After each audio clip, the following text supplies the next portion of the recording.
Hey everyone, I hope y'all are doing well. My name is Valerie and welcome to Val N Vibes.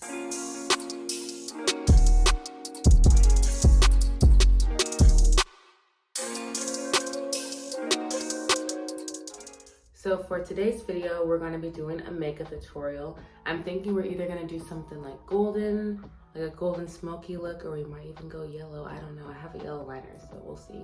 And then for the topic of the video, we're gonna get into something that I'm sure is a pain point for a lot of y'all as well as for me, procrastination. All right, so for my eyebrows, we're gonna start with this Anastasia Beverly Hills eyebrow wax. But the definition of procrastination is the act of delaying or postponing tasks or a set of tasks. As y'all can see, I'm just getting like a little bit of the wax, rubbing it in my fingers, just to spread it out a bit, and then just working it into my eyebrows just so it's coating all the different hairs.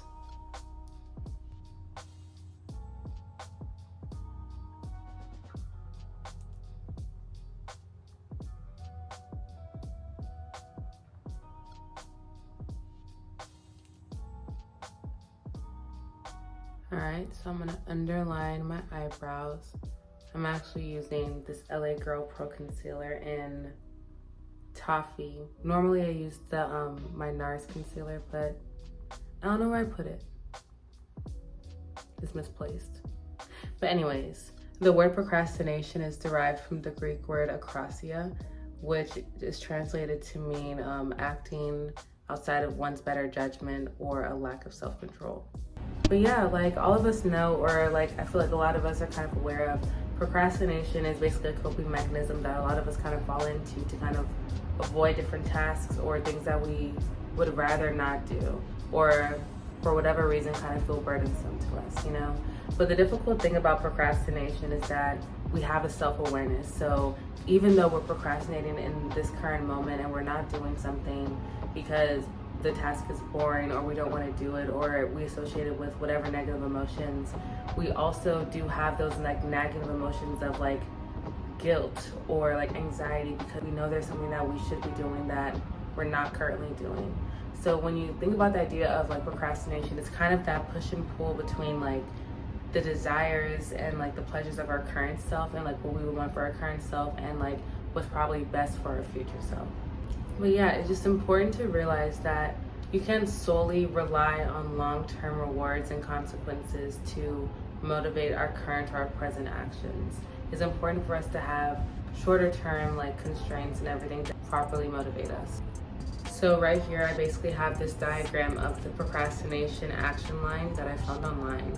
And it's really interesting because it basically just shows how over time and everything, how our pain basically goes up and down basically as we procrastinate on a task. So obviously on the further end of the graph and everything, you see how the pain is pretty low, and that's because you're procrastinating, you know, because you should be doing this task, like whether it's an assignment, whether it's whatever, you know, something that you should be doing, but instead you're doing something else that's going to bring you some short-term pleasure. So whether that's like binge watching a show, being on TikTok, hanging out with your friends, going out, eating food, or whatever it is, slowly begin to see how that curve though begins to trend upwards because those feelings of guilt or stress or anxiety begin to kick in because you know you should be doing something else, and you know that the consequences, which once were like further off in the distance, are quickly approaching.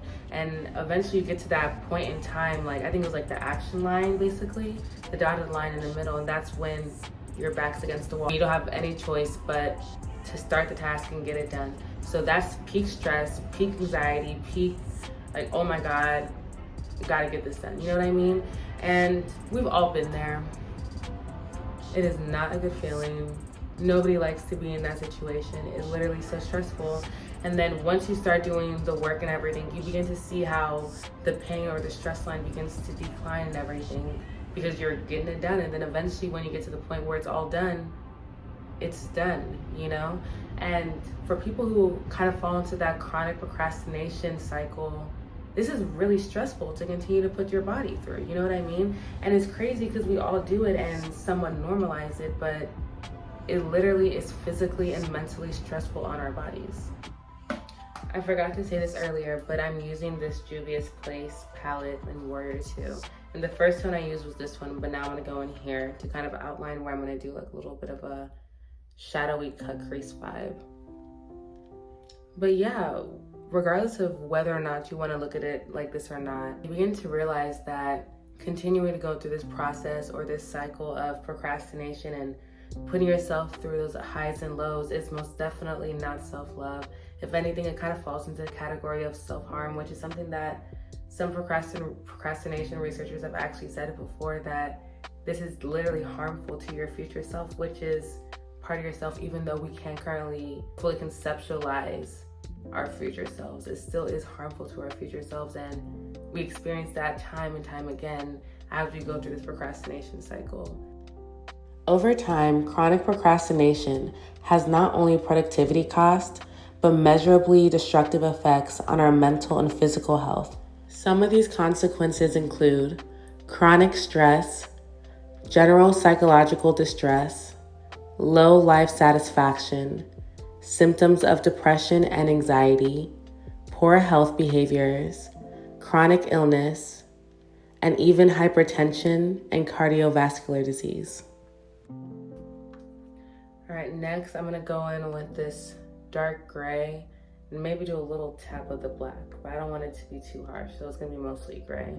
But I'm basically gonna go over the outer parts of where I did this eyeshadow just to deepen it and make it a little bit smokier.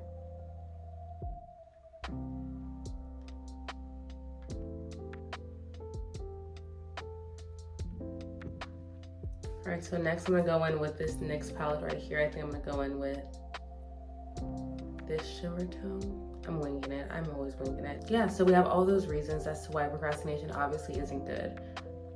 So why do so many of us fall into that trap of procrastination? So from all my research, I found a couple different theories as to why procrastination is probably super prevalent for so many of us. And one of the number one ones that I saw was that it probably has something to do with inability to properly manage the different emotions that we have attributed or associated with whatever tasks that we have to do. All right, now I'm gonna go in with this lighter shimmer tone right here.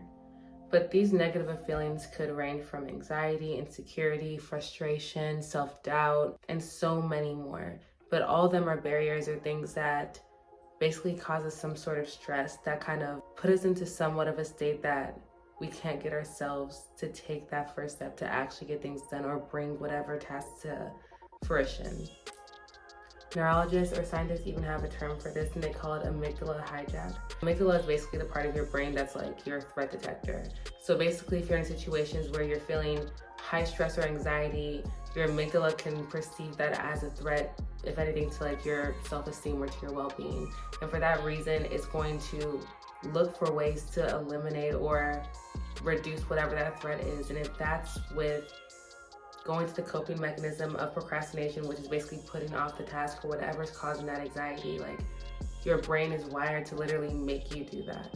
You know what I mean? So like if the task is causing you stress and anxiety and different things like that, then you're more likely to literally procrastinate because your brain is wired to get rid of that threat. Even though intellectually we know that putting off that task is probably going to cause more stress down the line. Okay, this is looking really good. Yes. Okay, cool. So the second reason a lot of us fall victim to procrastination is due to time inconsistency and intertemporal decision making. And this is where it gets really interesting. So first I'm gonna prime my face with this e.l.f. poreless face primer. But time inconsistency is basically the tendency for the human mind to prioritize present rewards over future rewards. Based on circumstances. Or basically present bias. That means your present self basically values instant gratification over long-term or delayed gratification. Researchers have found that people do have the fundamental inability to project their thoughts and feelings into the distant future. And that's largely because it's kind of difficult to compare the joys and pains and frustrations of two selves who cannot simultaneously exist. All right, to highlight, I'm back with this LA Girl Pro-Conceal in Toffee. I haven't used her in a while, so I'm just gonna not be too crazy. Can't tell if she's dry or not, low key.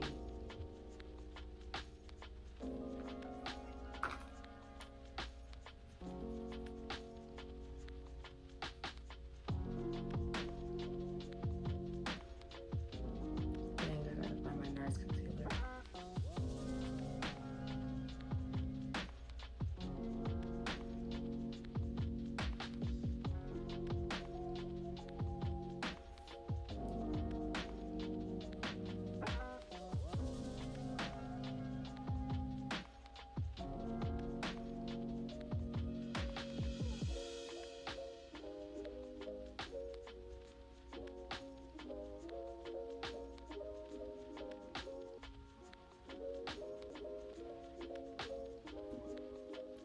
Research actually done by a researcher named Dr. Hirschfield actually found that on a neural level, we actually perceive our future self more like a stranger than as part of our actual selves or our current selves.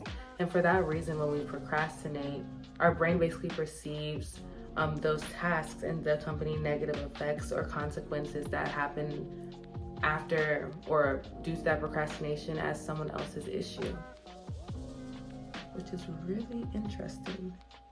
So that kind of brings us to the whole idea of like current self versus future self.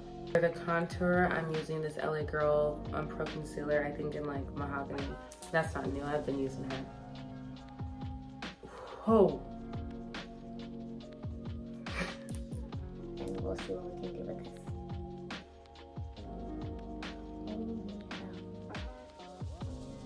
This was not the intent. Oh my god. It's okay. It's okay.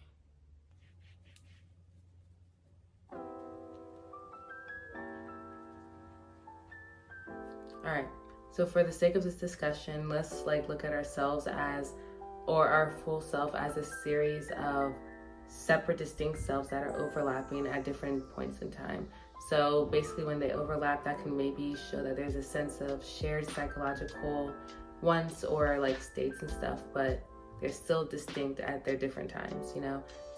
Here's an image of what that can kind of look like from the research that I found. All right, that bug really threw me off. Hey, Val here. Yeah, it was a bit more than a bug terrorizing the production. Tell me why the next couple of my clips didn't even save.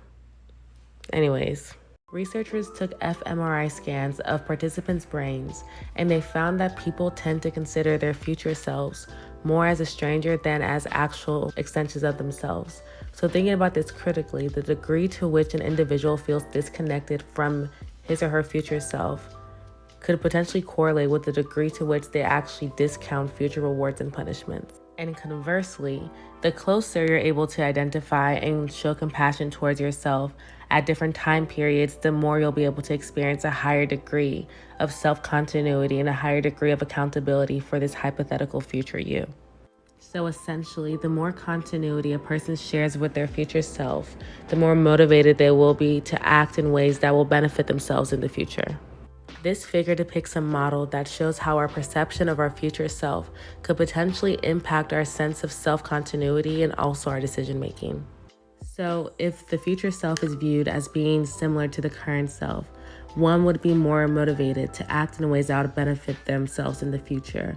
Or if the future self is more vividly imagined, or if it's easier for them to picture themselves in the future, they could feel a greater sense of connection, or if they just overall have a more positive attitude towards their future self. All of these can be predictors of long-term decision-making.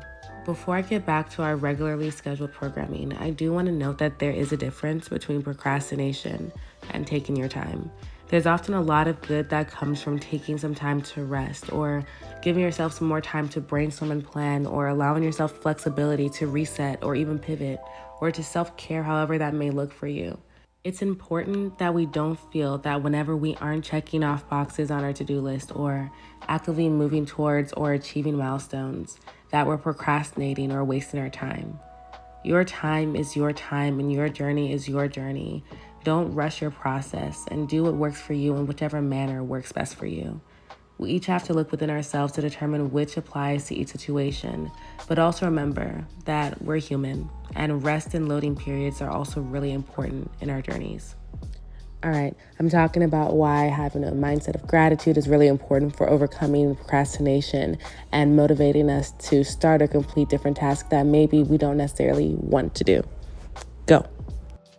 Basically, just understanding that it's important to have a mindset of gratitude when approaching the different things on your agenda. So even the things that you probably don't want to do and you procrastinate about and everything, there's probably a reason why you're getting it done.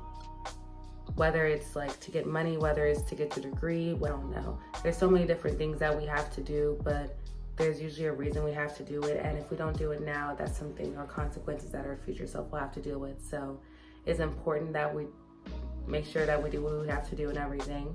But then it's also important that we, you know, are compassionate with ourselves for times where we kind of fall short or don't do the things that we tell ourselves that we should do or that we promise ourselves that we're gonna do.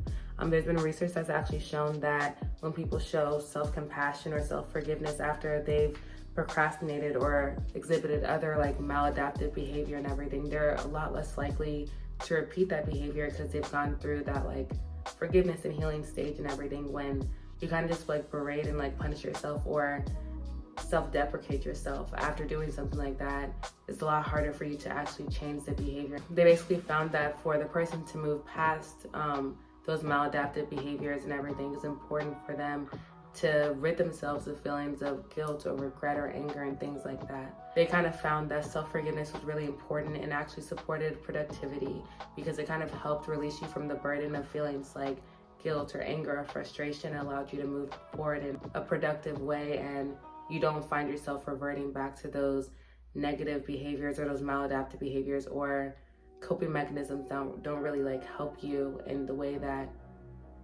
your future self would probably value. I forgot to record this, but I just sprayed my face and put on my lashes.